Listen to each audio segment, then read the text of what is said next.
are holy, holy. There is no one else like you. As for me and my house, we will serve you, Lord. Shalom. Oh, jangan ada yang turun naik ya. Kalau udah turun, kalau ke toilet terus naik lagi ya. Jangan ada berdiam diri di bawah. Sekali lagi shalom. Karena gitu loh. Kalau sekali shalom itu ya, shalom serentak, jangan ada shalom, shalom, shalom, ya kan? Jadi shalom gitu. Shalom itu kita damai sejahtera surga ada di tempat kita. Amin. Luar biasa. Terima kasih untuk tim musik. Walaupun tim musik mungkin jemaat baru lihat ya, ada pemain bass baru, pemain drum baru. Sebenarnya itu bukan baru, stok lama, tampilan baru ya. Itu sebenarnya anak-anak lama, tapi ngilang tak kemana gitu ya. Sebenarnya anak-anak ini semuanya dari anak-anak sekolah minggu ya, semuanya dari anak-anak sekolah minggu. Tapi semakin besar mereka lupa sama ibu rohaninya gitu ya. Mereka lupa pergi jalan-jalan kemana-mana gitu loh. Terus Tito tadi bilang ada Titi, saya sempat kaget sih, sempat kaget gitu ya, karena memang Yosua sama Nehem katanya nggak bisa gitu ya.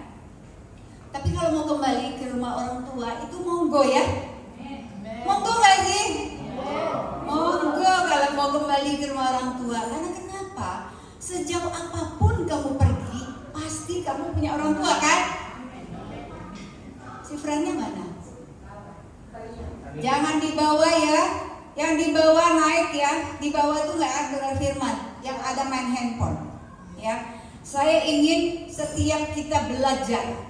Apa yang disaksikan Juliananta itu benar sekali. Itu bukan kaleng-kaleng ya, tapi itu benar sekali gitu ya. Yuk, tapi sebelum kita bahas semuanya, kita mau baca firman Tuhan. Kita bagi berdiri.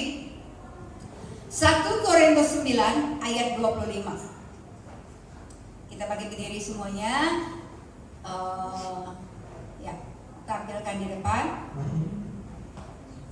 Kita baca sama-sama 1 Korintus 9 ayat 25, 2, 3. Tiap-tiap orang yang turut mengambil bagian dalam pertandingan menguasai dirinya dalam segala hal. Mereka berbuat demikian untuk memperoleh suatu mahkota yang fana, tetapi kita untuk memperoleh suatu mahkota yang abadi. Amin. Silakan duduk. Di sini loh, di depan sebelah sini, duduk sebelah sini. Anak-anak muda, di sini kosong, jangan takut dekat ibu-ibu. Saya bacakan sekali lagi. Tiap-tiap orang yang turut mengambil bagian dalam pertandingan menguasai dirinya dalam segala hal, ya. Di sini tema kita adalah disiplin dalam segala hal, ya. Kalau dunia mau bertanding, dulu Frank bukannya main bola ya? Ya. Siapapun di sini kita tahu setiap orang mau bertanding, apakah tiba-tiba datang ke lapangan tanding atau latihan, ya? Apa saja yang diperlukan dalam pertandingan? Kesehatan, persiapan, ya. Latihan itu penting sekali karena harus disiplin. Kalau enggak, yang ada kita ya Kak oleh ya. Sepak bola kita lihatin mereka tanding satu minggu bisa berapa kali? Karena kenapa? Mereka bertanding, harapan mereka apa? Menang, mendapat piala, ya, piala. Tapi kata firman Tuhan itu adalah piala yang ada di dunia, ya. Tapi Tuhan mau kita disiplin dalam segala hal. Kalau kita, Tuhan bilang, tetapi kita untuk memperoleh suatu mahkota yang abadi. Suatu mahkota yang abadi itu di mana sih kita ngambilnya? Suatu mahkota yang abadi di mana kita ngambilnya? Di kurnia? Di jalur elok? Penggilingan?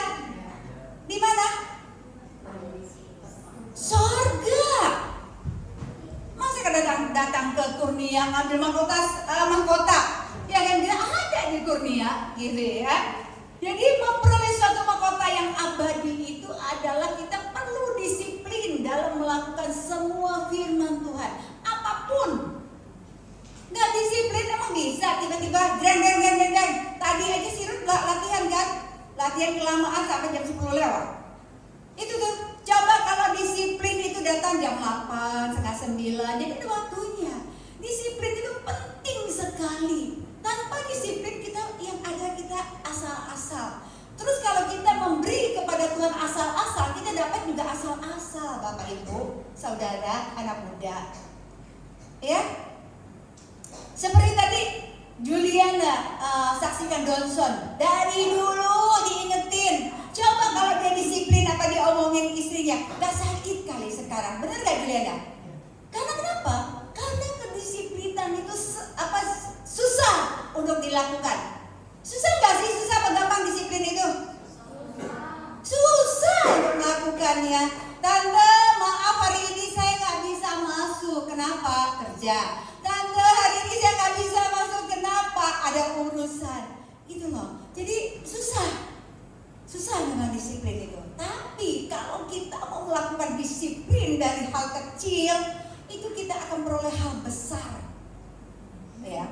Coba kalau dari dulu Donson, Pak, jangan merokok Pak. Iya mah, benar juga sih mah. 20.000 sebungkus ya sehari. Kadang-kadang ada orang 5 bungkus sehari. Kali 20 100.000.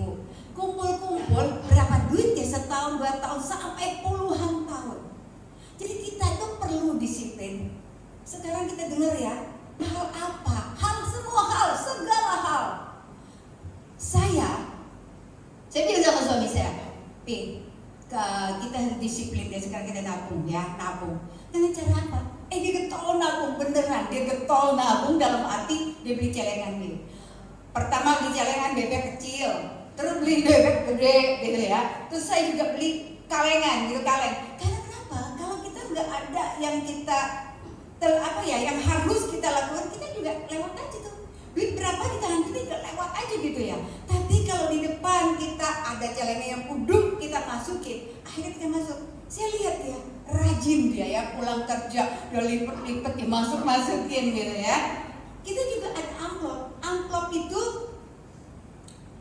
kita 1 tahun tuh 365, benar gak deh? Benar ya? Dari tanggal 1, dari Januari itu tanggalnya berapa, ada berapa lah gitu, sampai 365 lah pokok amplop ya. Jadi saya pernah nabung berhenti, tapi sekarang kita mulai lagi ya, mulai nabung. Saya bilang target saya tahun ini harus semua amplop itu harus masuk semua 365 amplop. Ya, amin.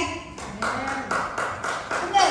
Jadi kalau 50 gitu ya kita kasih 50.000. Kalau 5, angka 5 ya 5.000 gitu. 10 ya 10.000. Ikutin aja tanggal dari Januari tanggal berapa sampai ke Desember tanggal situ. Lakukan. Disiplin itu penting banget. Kalau tidak, ya jalan nih ke mall. Ma, aku pengen mainan itu. Ya nggak beli, dia guling-guling. Dibeli, ya nggak cukup 100 sekarang ini. Ya kan? Jadi kenapa? Disiplin itu penting banget buat kita lakukan. Halo anak-anak yang sudah bekerja. Apa aja yang kalian lakukan, seberapapun yang kalian tabungkan. Karena kenapa? Kalau kita tidak belajar disiplin dari muda, kita tua nanti nggak dapat apa-apa, nggak punya apa-apa. Dalam segala hal, disiplin itu apa cuma nabung aja tante? Bukan. Disiplin itu dalam segala, terutama di dalam Tuhan. Kalau hari ini aku melayani Tuhan, aku mau melayani, datang, nggak usah pakai telat. Ya, nggak usah pakai ditelepon, disuruh-suruh. Kalau disiplin dalam hal kecil kita lakukan menjadi hal besar. Orang melihat kita, orang tidak lihat pintarnya kita. Tapi memang ya kadang-kadang disiplin itu susah sih untuk dilihat ya. Seringkali tidak kelihatan. Yang namanya wow dia pinter, wow dia WL jago semua ya. Itu pasti dilihat orang. Itu pasti wow si A itu loh, kalau dia WL keren benar gitu ya. Tapi orang disiplin seringkali tidak kelihatan sama orang. Ya. Kayak pada bengong? Dengerin apa merenung?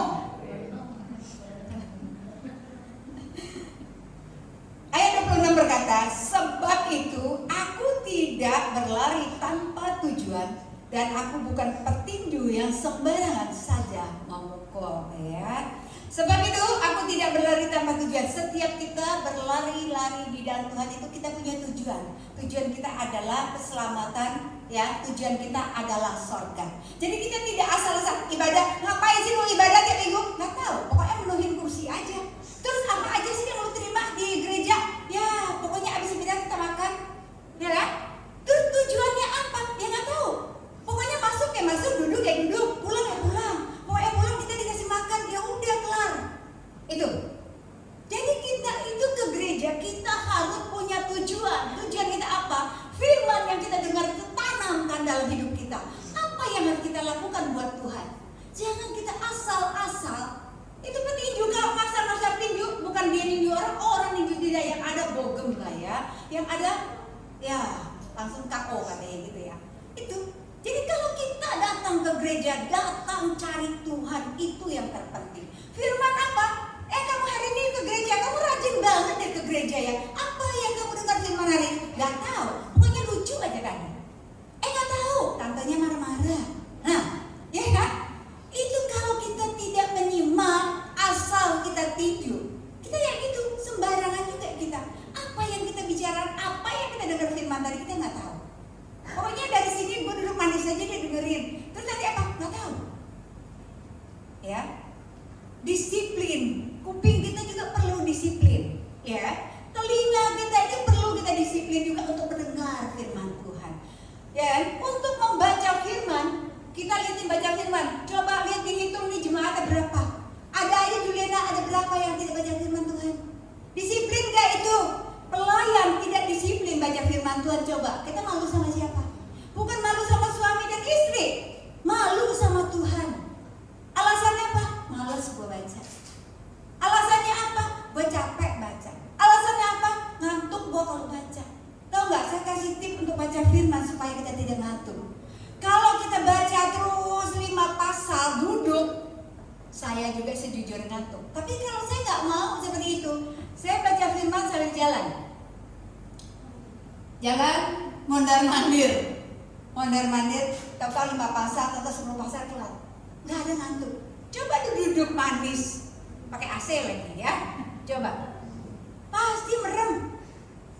Karena banyak orang bilang firman itu adalah obat ngantuk. Alkitab itu obat ngantuk katanya gitu. Kalau lu gak bisa tidur, baca Alkitab katanya langsung tidur. Coba pikirin itu obat pengantuk gitu loh. Benar anak muda, kalian ini masih muda. Lakukan firman Tuhan. Karena firman Tuhan itulah yang akan membawa kalian ke dewasa, terus ke masa depan kalian. Percayalah, kalau dari sekarang kita gak suka dengan firman Tuhan, jangan harap kalian mau sukses. Berani amin? Berani amin? Tuh, amin ya. Kalau kalian gak baca firman, karena firman itu adalah Tuhan sendiri. Kata Tuhan, gimana kamu mau sukses kalau kamu sendiri gak suka sama aku? Itulah firman Tuhan. Jadi kita harus suka dengan firman Tuhan itu, harus suka. Saya tuh bertobat tahun 97. Namanya firman Tuhan itu buat saya, kalau nggak baca firman Tuhan satu hari, saya merasa kayak saya kurang apa gitu ya. Beneran. Doa tuh kalau saya nggak doa, saya merasa kayaknya ada yang ketinggalan gitu loh. Kayak jiwa saya ketinggalan kemana gitu. Itu. Jadi kita harus seperti itu. Jadi disiplin itu penting banget. Ala bugem kan gak kerja di rumah. Ya kan kita kerja kapan bacanya gitu ya. Kalau kita mau berkorban, jangan bilang saya kerja alasannya. Bangun jam 7, bangun jam 6, 1 jam berbaca firman. Itu yang benar. Jangan alasan, saya kan kerja bugem. Ya kan? Saya kan kerja pulang malam gak bisa baca. Gak ada alasan. Dan Tuhan gak mau, gak pakai alasan kita. Jadi kita itu loh, kita itu harus benar-benar taat kepada Tuhan. Disiplin itu penting banget.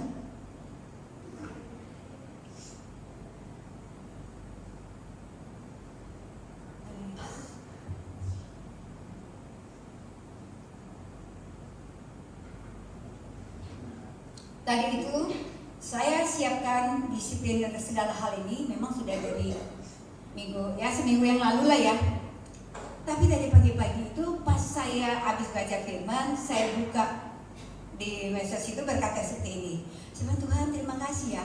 Ini tuh mengokokkan saya gitu ya, meneguhkan saya. Dia bilang ini, kamu tidak perlu lebih pintar dari yang lain.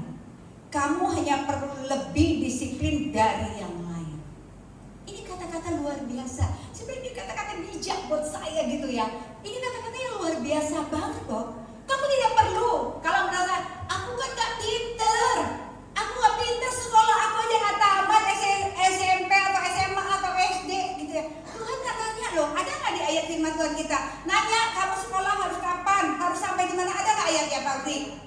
Gak ada. Tuhan cari apa? Bukan cari titelmu, Tuhan cari hati kita. Lu punya titel S3, S4 sampai S-teler sekalipun ya. Tapi kalau kamu gak punya hati buat Tuhan, tetap aja nol kata Tuhan. Itu jadi kita penting banget, disiplin itu penting dalam segala hal. Disiplin dalam menabung, disiplin dalam melakukan pekerjaan Tuhan. Apa aja yang kita dipercayakan Tuhan. Bukan pengkhotbah yang Tuhan dengar, bukan pengkhotbah baru jos atau baru benar pelayanan, bukan. Pendoa sekalipun duduk di belakang sana, Naomi itu ya, yaitu kalau dia sambil berdoa, itu Tuhan hargai. Bukan orang di depan ini udah hebat, kita ngeliatin mereka hebat, tapi belum tentu Tuhan ngeliatin mereka hebat. Kembali lagi hati, ya, bagaimana hati kita sudah disiplinkah? Jadi yang menilai kita itu adalah Tuhan. Yang menilai kita itu adalah Tuhan, ya. Gembala juga nggak bisa nilai kita. Gembala lihat, oh udah hadir, oh sudah melakukan ya kan. Tapi hati kan kembali kita itu semua bertanggung jawab kepada Tuhan. Jadi kembali,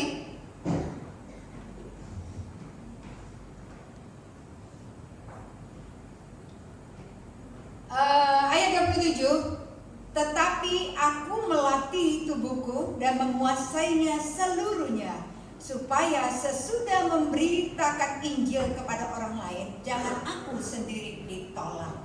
Ya. Tetapi aku melatih tubuhku dan menguasainya seluruhnya, supaya sesudah memberitakan Injil kepada orang lain, jangan aku sendiri ditolak. Itu. Kalau kita melakukan firman Tuhan, kita bilang, ayo, Fran, titik, kita ibadah, bla bla bla ya. Kita lakukan, tapi jangan sampai kita ngajak mereka ibadah, mereka datang tapi kita sendiri tidak ibadah. Jadi jangan sampai kita itu seperti orang Farisi. Orang Farisi itu pintar gak? Hafal gak semua ayat firman Tuhan? Mereka hafal semuanya, tapi mereka tidak menjadi pelaku firman Tuhan. Dan Tuhan mau kita itu menjadi pelaku firman, melakukan semuanya yang Tuhan mau. Jangan pintar di ngomong tapi tidak menjadi pelaku. Saya ya, kembali lagi saya itu selalu belajar apa maunya Tuhan. Disiplin, coba seorang gembala jam 8, jam setengah 9 dari rumah udah datang. Kalian masih tidur kali sebagian yang dekat-dekat gitu ya. Saya bukan sekarang jadi gembala aja seperti itu. Dari saya jadi jemaat juga saya seperti itu. Saya nggak mau orang lain yang sudah datang semua saya datang cuk saya datang dan telat semuanya. Saya nggak mau. Itu bukan saya banget. Dan saya nggak suka hal seperti itu. Saya belajar disiplin dari hal-hal kecil. Dari dulu saya bekerja juga begitu. Jadi orang belum datang, saya udah datang. Itu. Jadi kalau kita belajar disiplin dari kecil, dari hal kecil, kita akan tuai hal besar. Tanpa kedisiplinan itu bohong kalau kita bisa sukses. Disiplin apa aja sih yang harus kita lakukan? Ya seperti tadi itu. Kalau Johnson dengar-dengar, sekarang kalau nggak ada dengaran, ya itu tadi. Kalau nggak dengar-dengaran diomongin, ujungnya apa dapatnya? Nggak enak kan, sakit ya? Kita jangan ngomong sama Johnson, jadi nanti dia marah. Maksudnya gitu loh, istri sudah ngomong, jangan merokok, jangan minum. Alah, nggak ada sakit ya? Aku nggak pernah sakit, minum tuh enak, benar. Coba mudah kita melakukan hal jelek yang kita lakukan. Tuanya kita akan tuai semua apa yang kita lakukan. Baik kalau sakit-sakitan langsung mati, ya kalau udah sakit-sakitan misalnya ya. Tapi mati nggak mati, hidup itu yang nyusahin orang gitu loh. Itu banyak anak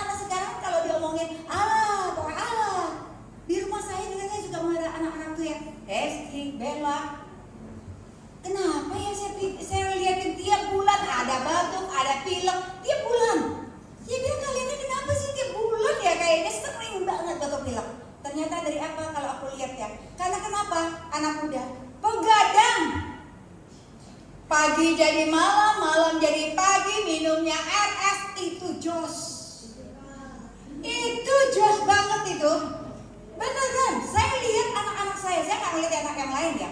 Anak saya lihat itu. Terus kalau minta obat di dokter Wiwi itu emang cukup 100.000, 600, 550, beneran. Nah terus kalau harus dokter Wiwi nih, kayak Juliana tadi bilang, dia cocoknya di rumah sakit itu.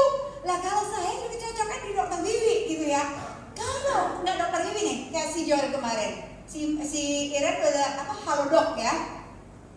Datanglah malam-malam 2 sirop. Saya tanya 2 hari kemudian ya, bagus ya sih Mei? Ya udah kering, udah berdahak sih Bu, bla bla bla lah. Wah ini kayaknya kalau aku nggak minta obat di dokter Wiwi ini, kayaknya ya masih batuk-batuk gitu ya.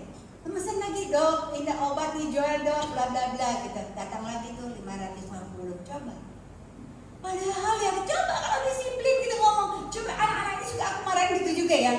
Habis minum obat sembuh, besok minta es lagi kan? RS itu diminumin lagi. Aduh, rasanya pengen kempleng gitu ya. Beneran, kalau saya sejujurnya dari saya melahirkan Iren, gak pernah yang namanya saya minum RS sengaja naruh es batu, itu gak pernah. Kalau es Shanghai, es campur, sekali-sekali, setahun sekali atau setahun 2 kali itu masih ada sih. Tapi tidak seperti anak-anak zaman now. Ya, anak-anak zaman now kalau nggak ada es nggak bisa minum. Kalau nggak ada es nggak bisa ketelan, nggak ada gitu kan ya. Coba itu tuh dengar-dengaran anak muda yang ada. Kalau kalian nggak dengar-dengaran dari sekarang, kalian lihat tuanya nanti kalian akan tua ya. Apa yang kalian lakukan sekarang? Kalau kalian nggak dengar apa kata orang tua, lihat aja nanti. Lihat aja, catat dari sekarang apa yang diomongin, kembali dari mimbar kayak ngomongnya ya. Lihat, catat aja. Jangan kan orang anak saya juga saya bilang, kalian gimana nggak mau sakit? Pagi jadi malam jadi pagi, kita udah mau tidur di baru mau keluar. Jam 10 kita udah mau tidur, dia baru keluarin mobil mau pergi, mau kemana coba? Pulang jam berapa? Itulah anak muda sekarang ini udah nggak bisa lagi dengar orang tua ngomong. Suka-suka bualah.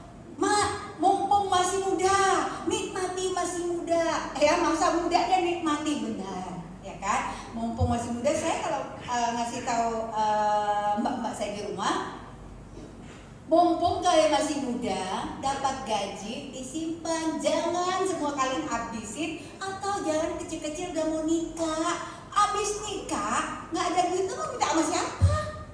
Kalau kita kerja, kan masih ada duit ya. Kemarin saya liatin mantan pekerja di rumah saya, mbaknya ya. Waktu dia pulang nih. Terus pulang lebaran itu ya. Kemarin saya liatin dia WA Iren. Cece, minta tolong dong. Saya minjem duit 500.000. Dia bilang gitu ya. Saya lagi sakit. Dia memang dulu itu TBC ya yang aku tahu ya. Tapi kata dia pernah berobat 6 bulan sudah sembuh. Tapi udah pulang ke kampung nggak ada kabar berita ke saya. Dia nikah juga nggak ada undangan saya. Semua bodoh banget ya. Kalau dia undang saya minimal 5 juta melayang lah sana ya. Tapi kalau dia nggak undang, wah puji Tuhan ya. Karena kenapa? Gak usah buat angpau, beneran. Karena kenapa? Minimal itu kan pegawai ya, namanya pekerja. Itu minimal kita mikir. Saya nggak pergi ke kampung karena jauh, mungkin angpau ada. Tapi kita semua satu rumah itu nggak ada diundang. Kata Darmik, nggak ada juga sih Noneli, aku juga nggak diundang. Oh ya udahlah, berarti dia lupa kita. Ya tiba-tiba Iren kasih saya chatnya. Saya bilang jangan-jangan salah lagi. Takutnya orang-orang kan sekarang banyak hack ya, hack itu. Tapi besok kan datang lagi Cece nggak bisa bantu ya C 500 saja. Terus dia kasih tisu sampah itu penuh dengan darah. Ada fotonya sih. Tapi saya bilang ya sudah, dia nyari Iren toh, dia nggak nyari kita gitu kan ya. Padahal dia kerja sama saya dulu ya. Tapi Iren juga nggak mau ladenin karena kita satu memang kita nggak tahu tuh bener dia apa enggak. Kalau dia nelpon, kita dengar suara, mungkin kita bisa percaya ya. Tapi kalau WA kita jangan terlalu percaya ya. Karena zaman sekarang apa sih yang nggak bisa ditipu? Ya kan banyak hal yang bisa ditipu gitu loh. Jadi seperti itu. Jadi saya suka bilang sama mereka, jangan kecil-kecil nikah. Lalu harus kumpulkan duit dulu baru bisa nikah. Karena habis nikah itu emang selesai.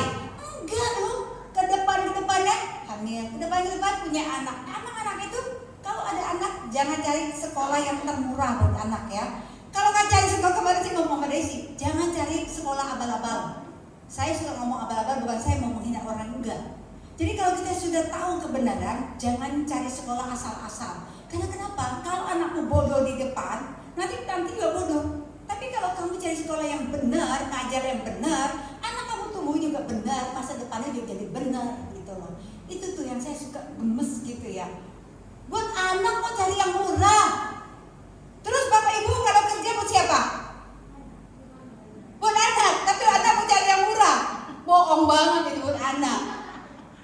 Lebih baik jajannya tuh dipangkas, sekolah yang bener, itu baru bener. Jangan jajan 1 hari 300.000. Ya sekolah cari yang gratis. Ya nggak balance lah ya.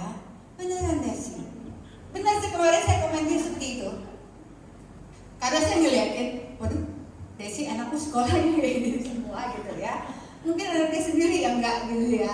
Tapi kan campurnya begitu gitu ya. Gitu loh. Ya, jadi Bapak Ibu, yuk kita belajar disiplin dalam segala hal gitu ya. Disiplin melayani Tuhan itu kita perlu komitmen. Komitmen melayani Tuhan itu seperti apa? Tuhan gak bilang loh, hei duitmu taruh di sini, bukan. Ya, jadi Tuhan itu punya, maksudnya Tuhan tuh ingin kita tuh komit dalam melayani pekerjaan Tuhan. Jangan hari ini ke sono, hari ini ke sana. Jadi kita tuh ibadah jalan-jalan. Jangan seperti itu. Halo anak muda. Kelihatannya udah nesu kata orang Jawa ya. Kelihatannya nesu. Saya nggak ngomong. Kalau di hari ini bisa negur kita itu memang Roh Kudus sudah bekerja, sudah mengingatkan kita tuh sangat keras. Kita mau model apa lagi? Dunia ini tidak semakin baik. Dunia ini kita lihat aja lah. Kita lihat kalau di medsos itu hari lepas hari itu serem ada ya. Ini tanggal 17 Agustus mau ngapain lagi itu coba? Semua kita belanja online nanti dicatat loh. Semua nik kita katanya dicatat di nik kita. Bener gak sih? Sampai saya tanya suami saya, ini bener gak sih? Kadang-kadang saya udah serius, mereka ngatain saya, Mami itu ya gampang banget dibohongin. Itu mau bohong. Kan saya jadi serba salah gitu ya. Saya bilang kalau benar nanti dibilang salah, kalau yang salah dibilang benar, bener ya? Jadi yang ini benar apa enggak sih? Nanti kita udah serius-serius gitu ya. Terus suami saya jawab, iya Mi, yang paling benar kita nyeleng di rumah aja. Beneran, sampai juga yang paling benar kita nyeleng di rumah aja. Kalau kita nabung ya itu tadi, ya kan dibekukan, diapakan gitu ya. Saya tuh nggak ada yang benar lagi. Tapi satu hal, kalau kita disiplin sama Tuhan, lakukan apa yang Tuhan mau. Percayalah, Tuhan tidak pernah meninggalkan kita. Amin. Tuhan selalu ada buat kita. Tuhan selalu melihat kita. Tuhan tahu nggak anak-anaknya khawatir dengan adanya medsos yang begitu? Tahu. Kadang-kadang kita sebelum tidur kita lihat, sempat juga lihat gitu ya. Aduh Tuhan, aku mau tidur ya Tuhan. Pokoknya aku nggak mau tahu deh hal itu. Kan Tuhan berjanji, Tuhan yang menjaga kita. Jangan pernah khawatir kata Tuhan, ya kan? Tapi itu tadi kita juga harus taat kepada Tuhan. Kalau kita tidak taat, ya Tuhan kira-kira ini nggak sama kita. Ya Tuhan bilang ya udah, kalau kamu nggak taat ya sudah, karena pula di situ. Itu. Ya, jadi kita harus disiplin dalam segala hal, melayani Tuhan, takut akan Tuhan, cinta akan Tuhan. Dalam rumah tangga, apa yang harus kita lakukan? Yaitu tadi disiplinlah, menjaga semua anak-anak. Orang tua pun tidak pernah meninggalkan engkau, ya. Tapi anak-anak juga jangan pernah meninggalkan orang tua. Disiplin dalam segala hal, sayangi orang tua. Disiplin itu apa sih? Banyak hal, mencakup semuanya. Amin. Ini kayaknya melontar di sini ini tahu apa nggak tahu sih? Mudah nggak sih? Mudah apa enggak? Mudah, bener nggak? Sakit nggak? Ketempelan nggak? Oh enggak, kayaknya sih ya. Kurang keras ya. Iya, begitulah. Tetapi aku melalui tubuh buku sekali lagi ya, dan menguasainya seluruhnya. Saya udah para pemusik ke depan. Supaya sesudah memberitakan Injil kepada orang lain, jangan aku sendiri tolak. Jadi kalau kita sudah melakukan firman Tuhan, jangan sampai kita ketinggalan dengan orang-orang yang kita bawa kepada Tuhan. Jadi kita juga harus kuat di dalam Tuhan. Kalau kita bawa orang itu, kita juga harus lebih kuat dari orang itu. Sehingga kita menjadi sandaran dia terus gitu ya. Puji nama Tuhan, kiranya Tuhan Yesus memberkati kita semua. Biar lewat firman Tuhan ini, kita menjadi contoh.